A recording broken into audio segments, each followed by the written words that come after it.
John Rich, known for his successful career as a solo country artist and as part of the duo Big and Rich, began his musical journey in 1994 with country group Lonestar.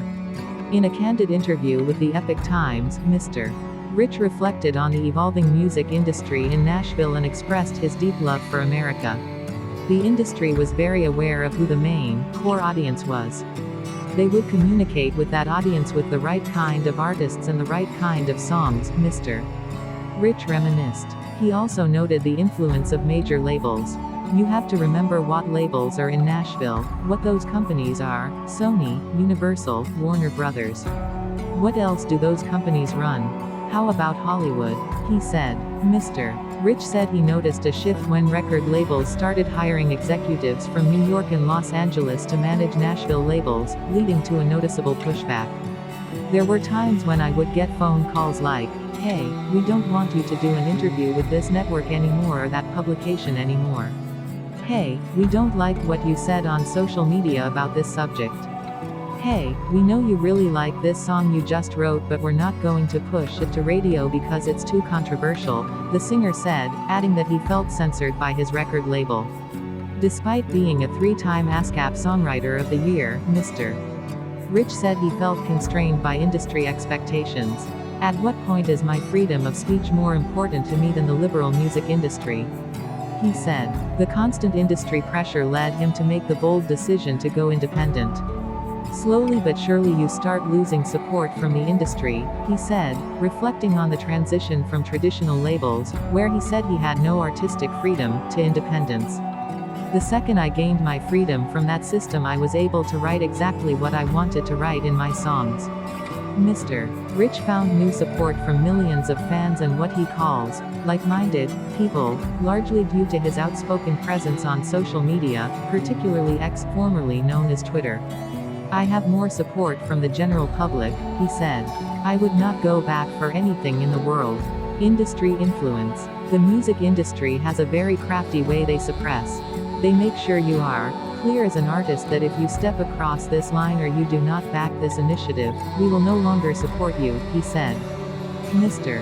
Rich explained that record labels control everything, from songs to the artist's image. Generally, this is granted through a license in the contract. The artist gives the label permission to use their name, image, and likeness for promotional purposes like marketing albums, merchandise, and tours. "It is a business contract," he said. He cited Jason Aldean as an example of an artist who has managed to express his views despite industry constraints. Referring to Mr. Aldean's song, "Try That in a Small Town," Mr. Rich said Mr. Aldean is so big and his audience is so big that when he puts out "Try That in a Small Town," I will guarantee you that there were people at that label and in his publicity department and otherwise that were not throwing a party when that song came out.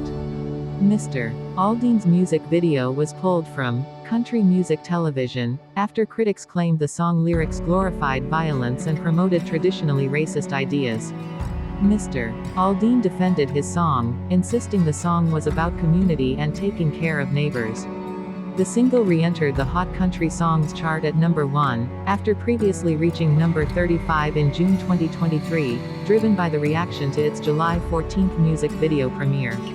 During the July 14th to 20 tracking week, it achieved the biggest sales week for a country track in over a decade.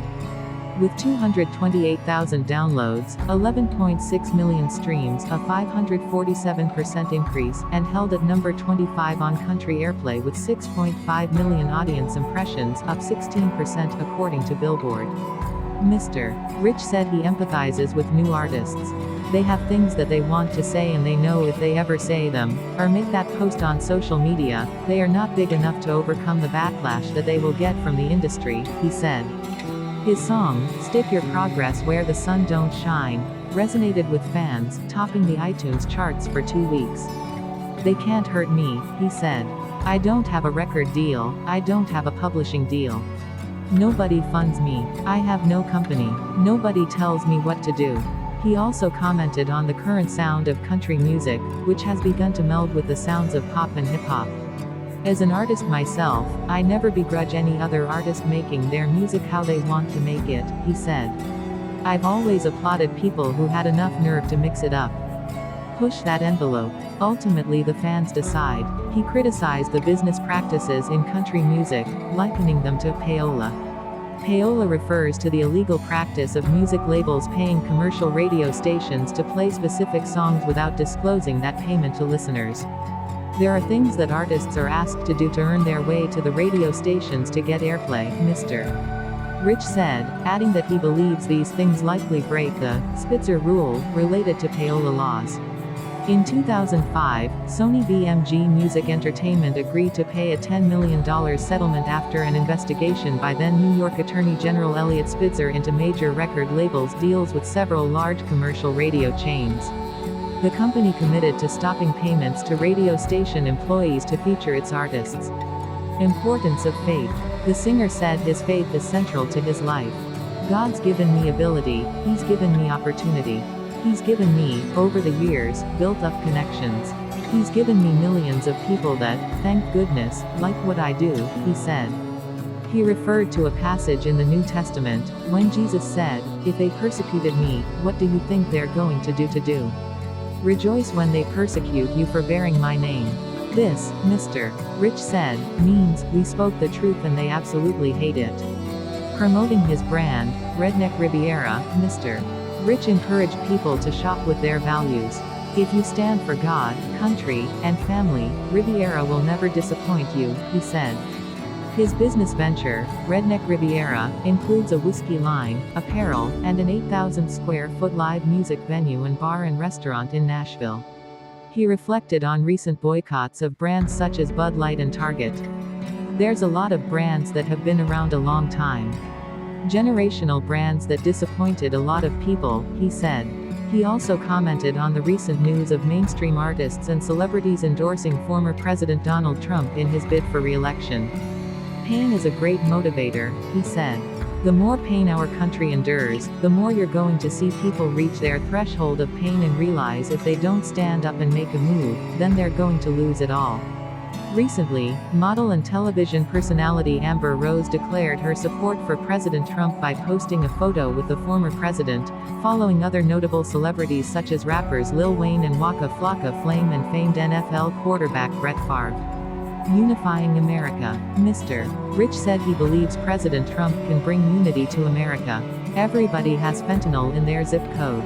Everybody wants the border closed. Everybody goes to the grocery store and the gas pump. Everybody sees culture attacking our children. Doesn't matter if you're left, right, or in the middle, he said. Everybody is experiencing all those things and unity will happen in America when our shared pain becomes unbearable. Mr.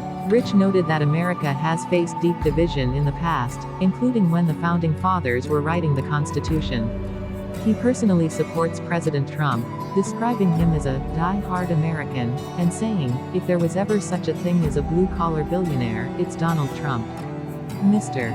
Rich recently offered to perform a free concert, which he is calling Flagstock, for a group of fraternity brothers at the University of North Carolina at Chapel Hill who stood under the American flag to prevent it from touching the ground amid a pro-Palestinian protest on the campus on April 30th. Protesters had attempted to remove the flag and replace it with a Palestinian flag, and they threw bottles, rocks, and sticks at the fraternity brothers and yelled insults at them as they held up the flag for an hour. The incident garnered widespread attention and sparked discussions about patriotism and respect for the flag. For every kid willing to rip down an American flag, there's 50 kids waiting to put it right back up, Mr. Rich said. They just need to have the courage to step forward.